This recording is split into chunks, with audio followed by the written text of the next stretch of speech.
So what we're going to do, it's a very simple format. If any of you watch ESPN, things like that, where there's sports shows like Around the Horn, and they'll put a word or a topic up, and then they'll run a short clock, and once they've expended all the oxygen in their lungs, the buzzer goes off and they go on to another topic. So that's what we're going to try here.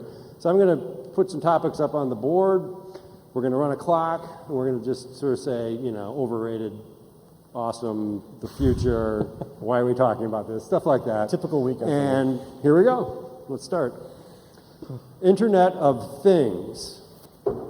Mike. I'll start. I think that the Internet of Things, a lot of promise. Sensors, Moore's Law, all that, everything's going to have sensors in it. But I think there's going to be a lot of great applications and some very silly ones. I love this image because this represents the silly. So I presume that's a, can we see that on the big screen? I presume that's an egg tray that tells you when you're out of eggs. Yeah, I usually know I'm out of eggs because I'm hungry. And then they order them. But I mean, this is a perfect example of, the old way, i.e. peeking inside your fridge.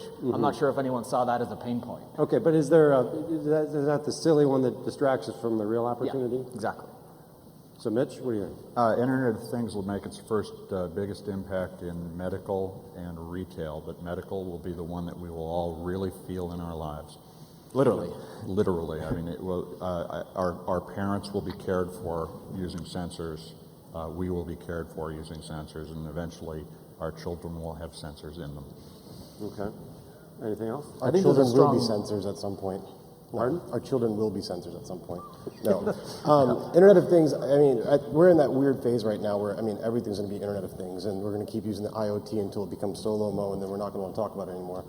It becomes just ubiquitous. What happens. Plumbing. There's no longer a term, it's just everything. I totally agree with that. I mean, it's I love it. It's very cool. It's going to be utterly transformative for all aspects of our life and become invisible, like electricity. We'll just assume we're connected. Our wearables, phones, smart walls, everything. At what point does it become creepy at some point? Well, that's the thing. So there's this whole... Because they're already there. If you subscribe to this idea, there's this thing called the technological singularity that's supposed to be this nexus in the next 50 years where technology and biology become sort of one common thing. This sort of stuff sort of just drives towards that sort of thinking that may actually happen. That you can't really start to tell the difference between biological and technological, and this may be a start to that. And to answer your question, I'm sorry, you can't answer that question. answers. We're on to the next one. No way. Deep linking. I don't know if we have 2 minutes on this. Mike? I'll start there, and I'll be brief. We talked a lot about this at this conference. So apps are great. Apps are functionally superior to the mobile web. However, there are disadvantages, and they're not interoperable and interlinked. So deep linking is solving that. I think we're in early stages of the different flavors of deep linking. Google's going about it one way with now on tap bringing in third-party apps to sign up on their own. You have Button that's doing custom integrations. So I think that really that'll all solve itself, I think, as these different standards evolve. I really like what Apple's doing with 3D touch. Everyone's talking about it as a cool thing. I think that's actually the way towards deep linking, in that you can peek into different apps without actually going there. Okay. Maybe the broader question of, is sort of the app-based world really a problem? I mean, is Google going to overcome this and still be Google, or will the power centers diffuse because of... I think there are going to be multiple walled gardens, and deep linking is an artifact of the passing of the UI. We have been making windowed user interfaces for many years, and an app is simply a different shaped window for a phone. Deep linking talks about the fact that you can contextually hit resources that should normally be hidden from the user. You're going to have completely different types of triggers. we think about deep linking in the. Maybe I get the answer in this time. Yeah, I hate that buzzer. It's not my. No, so deep hear linking it again pretty soon. Deep linking, like I live a lot in the video world, linear video. I have a background there, so it's like you go and you want to watch your TV, you can't find out what's on. So, I mean, it's the video equivalent of what we're talking about in mobile for deep linking in the mobile apps. You can't find out because your home media server doesn't talk to your DVR, doesn't talk to your cable box, doesn't talk to your TiVo. And so you have to go through all these silos for a video experience, and it's horrible. Steve Jobs was never able to deliver that ultimate video experience, and it's a very... We're going to affiliate with different silos. That's right. No, different silo, but I mean, conceptually, it's the same experience. Yes. Got into the buzzer. You got to go 3 for 3. That's got to happen. Mobile payments. So I have some strong opinions about this. I think there's a lot of promise. In practice, it has largely failed so far because the largest value proposition of it is very weak. which is that I can tap my phone instead of swipe my credit card. And I think for the majority of Americans, that is not a pain point. So I think that we talked about this before, saving So time. you say solution in search of a problem. Most of it. I wonder if that's just going to be a different experience that people grow up with, and that mobile payments become the norm. Oh, it'll cycle in normal. naturally, but in terms of converting the masses now, it's going to need to do a lot better in terms of value proposition than, you know, my wallet is lighter by like the atomic weight of a credit card. But is that the real benefit, though? I mean, is there another use? Well, I think the fact Saving that time. you can keep track of your transactions Yep, ends and up saving being a time. benefit. But in my opinion, the chip cards that we've got now and the readers that have been deployed are the biggest step backwards in user interface design since the QCAT. Yeah, that's true. I was traveling internationally recently, and most of my cards didn't work. The EMV chips? Yeah. Because you didn't have the EMV chip. Right. Well, that was a problem. The one that did have it didn't work anywhere. So I was. Oh, because Luckily, I brought cash. You know? Well, was that the fraud protection algorithms that turned them off for so you? it was kind of a hassle. But Charlie, to answer your question about what will work, though, the real value proposition, a good example is what Starbucks done with Order Ahead. Order Ahead, skip the line. When you're in the morning, you're hurried. Usually the same order you're doing every time, so it's just, bam, I got it. That is going to convert people, not save time because you can tap instead of swipe. I mean, the last thing to sort of think about is that it's going to be the younger crowd that's going to make mobile payments start to take off, and it's going to come through the form of P2P messaging, or P2P payments first, being able to message through an actual app, or be able to actually do it to like Snapcash, for example. What do you think, Rick? Yeah, but I think there's friction. You have to pay, and there's friction. Mobile payment is an interim step. We're going to get to a place where there's less friction. well, the example of walking. Yeah, got me that time. All right. Fair enough. 3 for 3. Video is the future, right, Rick? Absolutely. It's high engagement, it's high revenue, high growth. We're seeing video transit platforms much more seamlessly. We had a couple of sessions talking about this. We see ad spend shift across different video categories. The highest growth, I've talked about the Power Brew. In our forecast, I think probably the highest growth category is this Power Brew universe of social, video, and mobile, and we see that. I mean, Facebook has really kind of conquered that category. That's high growth. So a lot of excitement in video in terms of its ability to engage and sell consumers, and that video in various different revenue models will become more available across-platform, which is what everybody wants.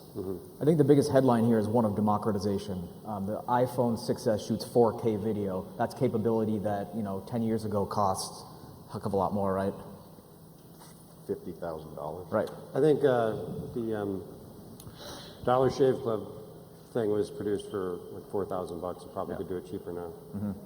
I think that with video, it's one of the realizations that's going to happen across the board is that video is a hyper commoditized thing now. I mean, video is just another form of quick media or consumable media, and that because of that, everyone from advertisers all the way down to content creators and in between are going to start to think about the idea of production of video in a completely different way in terms of being able to create like those 1 minute per day videos and different types of campaigns that are based off of short attention span. I think that's probably going to be something. That's a really key point. I mean, the creative element of it. We focus a lot on the tech side of it and the data side of it, but people can get incredibly creative with this short form video. That's what we need to really. I mean, the technology is almost delivered what it's going to deliver. It's cheap, but you still need skills because it's real easy to make crap. Yeah. And once again, content is king in the lesson there and with almost everything. What do you think?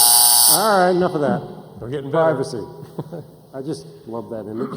So there is no privacy. So that means we can be quick on this one. So I mean, the whole idea of privacy is it's basically just a make-believe thing that we all want to talk about. But There is none, yeah. But the reality is that consumers For this guy, there's privacy. Well, that guy. But I bet you he opted in to be able to still get advertising inside that bubble. Can we get it up on the? Yeah, so what ends up happening is that consumers don't realize that they're agreeing to opt in to almost every service that they're going through with their terms and And conditions. it's just another generational thing where younger generation doesn't. The younger generation assumes they go with an assumption that privacy doesn't exist, whereas others have experienced the transition from reasonable amount of privacy. to Yeah, and less. the thing is, if they want true privacy, they can use encrypted apps. I just I want think they to figure out their data is worth something and start trading on that. But I just want to point out that Bill Gates used to actually fly that way to keep his privacy when he was flying a commercial.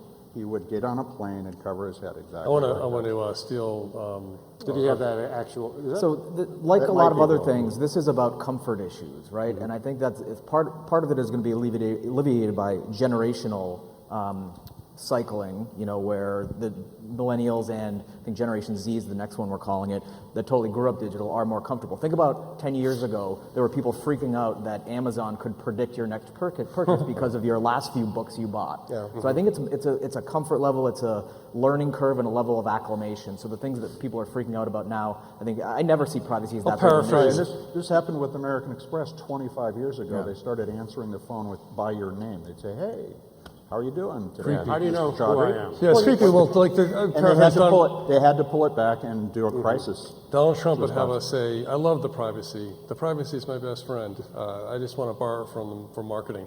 Yeah, it's huge. Okay, we made Data, actually. data is worth something. Don't leave it lying on the table. Okay. That was And good. we are out. Got in under the line on that one. Beacons. Mike, I know you love beacons. Few quick words on this. It's similar to my points on mobile payments. I think there's some opt-in challenges, especially at the app and settings level. There's a lot of friction required of the users for all of these promises of beacons to come together. So I think that if that recedes a bit more to the background and is more automatic, such as automatic at the operating system level, I think there'll be better chance of getting over that adoption hump. And the OS providers like Apple and Google, that means it's on them. And I think they're going to make some moves in 2016 to make this a little bit easier. I think beacons as a concept are going to stick around for a long time. Oh, yeah. The hard. The notion of being able to have hardware that can enable online and offline connectivity. I think what's Closing going to the loop. happen is that you're going to see large platforms create their own versions of it. So Facebook's beacon, Apple's beacon, and then you're going to see providers like Yext that are going to come in and try to enable the use of beacon tech inside of retailers. And those friction points, I think, are going to start to subside, because what's happening is the typical iPhone user doesn't understand or doesn't realize that when they purchase their iPhone, Bluetooth's already enabled. Yeah. And I think Wi-Fi might be already enabled as well. But more and more often, we're going to find that people aren't going to care about what sensors are on their phones anymore, because their battery lasts all day now. And the only things that are going to be left at that point are privacy opt-in and the actual application being enabled for it. And there's 5 top exactly apps that it. actually get used, but the rest of them are going to come through some sort of network like Yext. So I think that's what's going to happen. You have to opt in at the app level too, besides Bluetooth, and to get the push. Right. And there's use to it. I think beacons are actually useful. And the technology itself is interim, right? I mean, there'll be something. Oh, right, yeah. Well, I think right now the problem is that it's an industrial design problem. We're making these pretty boxes for beacons. You can't see it on the monitor, but as long as we're more concerned about the shape of the box holding the beacon than the beacon's function, we're missing the point. Well, a key part of the beacon's function is that huge amount of spend that is not transparent to the marketing process. And so whatever you can do to illuminate that part of the marketing for consumers. All right, Rick. Does he get steak knives at the end of this? Programmatic. How do you like that image? Rick, programmatic, is it a strategy or a tactic? Right, exactly. Programmatic strategy or tactic. Why choose? It's both. Well, programmatic, I mean, for me, ultimately, is enabling audience targeting much more efficiently, and at its ideal, takes the whole workflow around buying and selling. So from the buy side, you can have much better access to audience targeting data and collect those audiences, those impressions across platforms. So the marketer says, yes, I have a campaign, here's my audience targeting, and I have thousands, tens of thousands of audience signals I can now access and package those audience targets up, make those impressions start flowing across the programmatic platforms on the publisher side. It's great, and then there's a lot of attribution back and forth. So they're very, very, very impactful 2016 and on in terms of spending shift. Part of the conversation I found interesting was, just programmatic. Is it always something that still needs to be sold, or does programmatic, in a way, become a substitute for selling, or at least in some degree? So two things there. One, a lot of programmatic will be sort of invisible to both buyers and sellers, because a lot of the workflow is already being automated. And then, is it a sales channel, or is it a sales enabler? And Well, yeah, it's not a channel, but is it something that enables more well, it can be a channel. self-service? Yeah. I mean, any of us here for $500 can buy an ESPN ad totally programmatically. So that's a sales channel. So you can have a human seller leverage their abilities programmatically, or you can push it out. And so if I spend more than $2,000 at ESPN, as an example, I'm going to be talking to a person. They're going to try to upsell me, cross-sell me. But if it's just a $500, well, take your $500, but it's going to be totally programmatic and automated. All right, enough on that. Content marketing. So we talked to Sean today, and one of the things I've been reading is this notion that there's this glut of there's an exponential growth in content, and there's a finite capacity for people to consume it. Sean made the point that we have more devices, so that expands our ability to consume information, but it's still finite. And so there's all this content being created. Is there a point at which that's become so ineffective that people start bailing out of content marketing, and it's left only for the big brands who know how to do it effectively? Is there a shift? I don't think it's going to go away. I mean, the reality is, like we heard in the last couple of days, that the next cohort of purchasers, these millennials, they're into personalization, they're into context, they're into making sure that their world is always about them, that narcissistic point of view, and therefore content needs to be perpetually created to make sure that those folks are happy. And I think that it's gotten scaled well enough now that you can find a good content marketing solutions that are semi-automated, semi-human-led, all the way down the spectrum, from national brands all the way to SMBs. And I mean, I think we're making a bigger deal out of this than it probably is, in that we still need this to happen. Yeah, it's awesome for the other thing marketing. about millennials is they have a great bullshit meter. Yeah. They're untrusting of traditional advertising. So content marketing is actually something that's resonated with them a great deal. That's why we can see things like Snapchat stories that's really resonated with them. And I think that's the headline with content marketing, is that millennials are untrusting of, traditional 30-second spots. right. Well, I think that storytelling is the key thing, Yeah. though. And stories give you the reason and the context for the relationship with the brand or with the business. What we assume now is that once you make that choice the first time, that you don't have to content market to them anymore, but content marketing will simply be the entire relationship. And it's also, you mentioned too much content, too many devices. A key part of it is too, on the trust factor, is how good is that content? There aren't that many people making good content. Right. Okay. We got to get you prepped for debates. We're running out of time to talk about On demand. I'll take that one right off the bat. As I said earlier, I believe on demand is the increased expectation of immediacy amongst consumers. It's a product of 40 years of global brand logistics development that has now reached the point where it's inexpensive enough and connected enough to small business and to communities, including the end user, that it will transform the way that they think about their relationship with supply chains. Whether or not the person who gives you something is an employee or not is not the key problem in on-demand. The question is whether or not you have the right customer relationship and what that is worth, and But whether it the can be a business problem is for supportable. the on-demand companies' ability to be profitable, isn't it? Many of them will be deeply challenged. Yeah. So the model is here to stay. It's not the panacea in local that it's kind of been made out to be in its initial wave of It's been excitement. proven that there's certain businesses are too many variables and too complex for on-demand. Supply that is more interchangeable, like Uber, will trump things that there's a great deal of supply complexity, like home services. These are a few of the lessons we've learned. So it's not the panacea in local we once thought it was. The model is here to stay, but we will continue to see retraction in terms of more flameouts in 2016 and probably some tempering of the valuations that we But see it'll now. be a business requirement for every small business. Oh yeah, exactly. But it solves a big problem of creating a flash marketplace with perishable inventory, perishable demand. So that's a key element of this. I think it adds a lot of value. Absolutely, that's a key point. Liquidating that perishable inventory. Yep. Right, and when there's a sense of a commodity of the supplier, because certain services you value a specific supplier of that service, and if that's the case, that on-demand may not be as... Anything temporal, restaurant tables, empty tables, perishable stuff. Yep. Do we get the extra time I think back? we had 2 seconds stolen from us. That's it. We're done. Hope you enjoyed that. That was 8 quick topics around the horn.